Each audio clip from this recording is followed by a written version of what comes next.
বিসমিল্লাহির রহমানির রহিম। আসসালামু আলাইকুম। আজ আমরা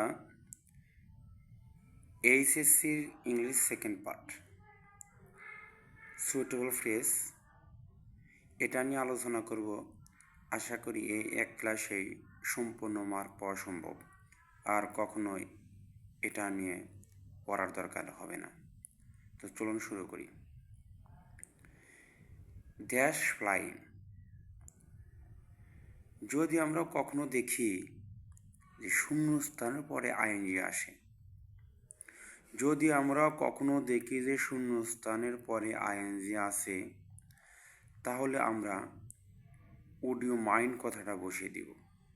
would you mind dash flying in the sky, এই যে আইএনজি আছে সেই জন্য আমরা উড ইউ মাইন্ড কথা বসিয়ে দিলাম। বি নাম্বার, ড্যাশ অজ। শূন্যস্থানের পরে অজ বা ইজ যদি থাকে, আমরা সেই জায়গায় বসিয়ে দিব দেয়ার অথবা ইট। তো এখানে যেহেতু কিং ব্যক্তিবাচক আছে রবার্ট বুশ, সেই জন্য আমরা এখানে দেয়ার বসিয়ে দিব। I dash but up in Bangladesh.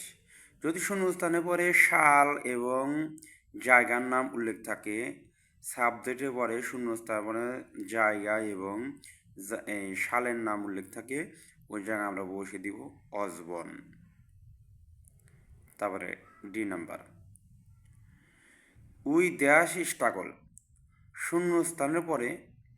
শূন্যস্থানের পরে যদি আমরা দেখি মূল ভার্ব, যেমন স্ট্রাগল এখানে মূল ভার্ব, তাহলে আমরা এখানে বসিয়ে দিব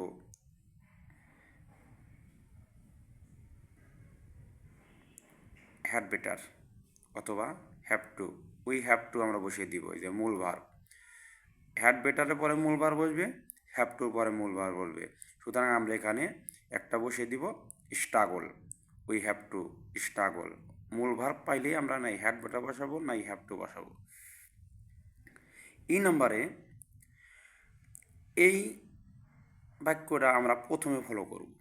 যদি কোনো শূন্যস্থানের আগে নট কথা পাই, ডু নট বা ক্যান নট, এটা যদি পাই, তখন আমরা শূন্যস্থানে পরে লেট অ্যালাউন কথা বসিয়ে দিব।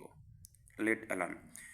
কোনো নাবোধক কথা যদি পাই, শূন্যস্থানে আমরা লেট অ্যালাউন কথা বসিয়ে দিব। ড্যাশ দ্য আর্থ ড্যাশ, লাস্টে প্রশ্নবোধক চিহ্ন।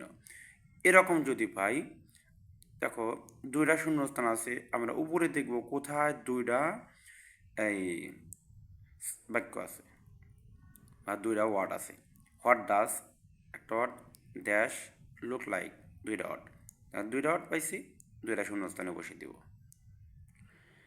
জি number, dash we walk fast. We dash walk fast, then কথা বাসি। বাক্যের ভিতরে শূন্যস্থানে পরে আমরা দেন কথা পেলে সেখানে আমরা উড রেদার কথা বসিয়ে দিব। Would rather. বাক্যের ভিতরে যদি আমরা দেন কথা পাই, সেখানে আমরা উড রেদার বসিয়ে দিব, যে ওয়াক ফাস্টের পরে দেন। 8 number, the class started. The class subject dash I. প্রথমে একটা সাবজেক্ট বস্তুবাচক, পরে একটা সাবজেক্ট ব্যক্তিবাচক যদি আমরা পাই, সেই জায়গায় আমরা বসিয়ে দিব অ্যাজ সুন অ্যাজ। বস্তুবাচক দ্য ক্লাস, তার শূন্যস্থান পরে আর একটা সাবজেক্ট, দুইটা সাবজেক্ট, একটা বস্তুবাচক বা একটা ব্যক্তিবাচক যদি পাই, বা দুইটা সাবজেক্ট যদি আমরা পাই, সেখানে আমরা অ্যাজ সুন অ্যাজ কথা বসিয়ে দিব। Next I number, you dash go. এই যে আবার মূল ভার্ব পাইছে। ওখানে স্ট্রাগল একটা মূল ভার্ব, এখানে গো একটা মূল ভার্ব। এখানে শুধুমাত্র দুইটা মূল ভার্ব পেয়েছি, সুতরাং এই জায়গায় দুইটা ওয়ার্ড নির্দিষ্ট থাকবে। একটা হ্যাড বেটার আর একটা হলো হ্যাভ টু। যেহেতু হ্যাভ টু কথা একবার চলে গেছে আর একটা বাকি আছে, সুতরাং এই জায়গায় হ্যাড বেটার কথা হবে। দ্য ম্যান প্রিন্টেড ভান্দ্রস্রোত। দ্য ম্যান ব্যক্তি, তারপরে শূন্যস্থান হি, আবারও ব্যক্তি। দুইটা সাবজেক্ট দুইটাই ব্যক্তি যদি এরকম যদি শূন্যস্থানে পরে পাই, আমরা বসা দিব অ্যাজ ইফ। আশা করি বুঝতে পেরেছেন।